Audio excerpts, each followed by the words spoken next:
Find us in the applesauce aisle today. Hey, Dad, ready for golf? Hi, son.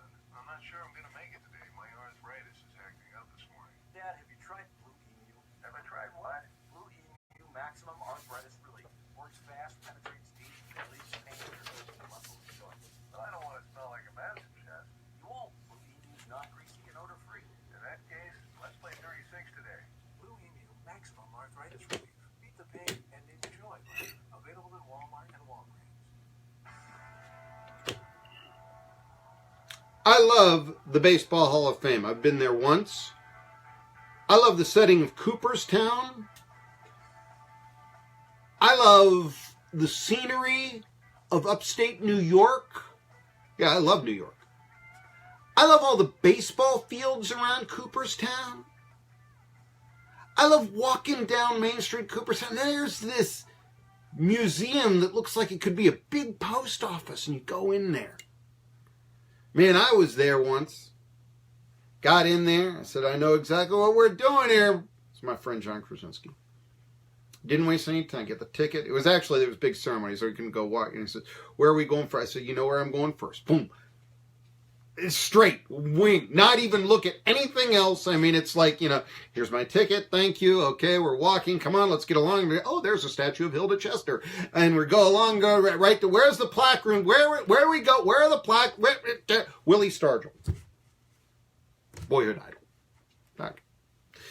Take the picture, here's Willie Stargell's plaque. I mean, buy the postcard at the gift shop they have postcards of all the plaques. So that's really cool here. Who will be in that room? Who will be immortalized in that room as well? The votes are now public for the Baseball Hall of Fame, which I'm not sure is such a good idea. And the one thing about what we have right here, and there's a gentleman, he can be followed on Twitter at Not Mr. Tibbs, and he's been following all the Hall of Fame voters, and he's been tabulating the scores of the likely Hall candidates here, and who has a chance and who doesn't, who's been getting votes and all this. Interesting, nobody who has turned in a ballot so far, and he has over 50% of the voters have already made their votes public already. But you've got a circumstance right now where no one has turned in a ballot that doesn't have anybody in. Sometimes you get these writers. Murray Chass, who covered the Yankees up in New York for a long time. He's a Hall of Fame voter. He did that last year. He turned in a blank ballot. Nobody deserves it, and this will actually kill somebody's chances. I'm going to send in a blank ballot. If you really feel that way. Because you have to get 75% to be enshrined. And you get 10 years. Used to be 15, but you get 10 years on the ballot to make it. By the way, what makes a Hall of Fame? By the way, the rules are this. If you've played 10 years in the majors, you get a consideration. Doesn't matter what your career is. 10 years in the majors, you get a consideration.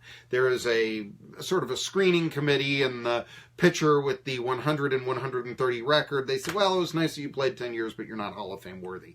And so they sort of screen it down, and then they came up with 33 guys, who should be on the ballot this year. Plus, you have to have 5% of the ballot, or 5% of the vote to stay on the ballot. Okay, so, and you need 75% to get in. Anyway, there have been polling. 50% is already in. Guys who are going to we can now project that Chipper Jones will join the Baseball Hall of Fame tomorrow at 6 p.m. because 98.6 voters have said that he is going to be in the Hall of Fame. All right. We can also project for you that Jim Thome will be in the Hall of Fame, as 93% of the voters and 7% of the people don't think that Jim Thome with 612 home runs is a Hall of Famer. Jim Thome also a very good character guy. I learned that personally once in a locker room. I won't go into the story, but just take it from me. Okay. the third player that we can project in the follow not Mr. Tibbs, you can, or the, at not Mr. Tibbs. All you J. Tibbs fans out there may feel slighted. I don't know. But anyway, at not Mr. Tibbs, that's the Twitter account. But you can look this up on yourself if you're so inclined. Vladimir Guerrero. Montreal Expos. Keep them alive. I like it. We project that he will be a Hall of Famer, as with 50% of precincts reporting, he already has 94.4% of the tabulation. Now, guys who look like they will make it with what's coming in right now, and Edgar Martinez, 9th year on the ballot. I don't like Martinez making it because he's a DH, but he's one heck of a hitter. But is that enough? Should you be, the complete player? That sort of thing. Why isn't Smead Jolly in? Look him up. Smead Jolly. I'm the only sports talk show host in America who'll talk about Smead Jolly, okay? But look him up. Anyway, but you'll say, Marky, he only played 4 years in the major leagues and all this. How can he be a Hall of Famer? He just said that he needed 10. Yeah, because back in those days, you actually had to field a position. Lou Novikov was not going to stick around. He was that bad of a defensive player and all that. At the DH now, maybe they'd stick around. Maybe they'd be a David Ortiz. I don't know. But I just don't know if that makes you a complete player. On the other hand, specialist relief pitchers make it in. And I really haven't had a problem with relief pitchers making it in. In fact, I think the first relief pitcher, Furpo Marbury of the Washington Senators, should be in the Hall of Fame, just like Candy Cummings, a 19th century baseball player, is in the Hall of Fame because, not of his pitching prowess, but because he invented the curveball. And I think that's legit. Yeah. So, there you go. But anyway, let's look for, the reason we say Edgar Martinez a good shot at making the Hall of Fame, 79% of the vote in. Maybe some ballots, they're like me, and they say, I'm not voting for a DH. But then again, I'm not such a meanie that I am like, he doesn't belong! I'm not that way. Trevor Hoffman, all-time save leader. Yeah, you can say, Marky, you just said that, you didn't want this guy because he was a specialist, and now you think that Trevor Hoffman should make it. Well, for one thing, he had Hell's Bells as his theme song, so, it's got to make it for that. I don't care if he saves the game at all. But, no. 601 saves, I think he belongs. All-time leader. Put him in. Suter's in, Wilhelm's in, Fingers is in, Gossage is in, put him in. Absolutely. Trevor Hoffman.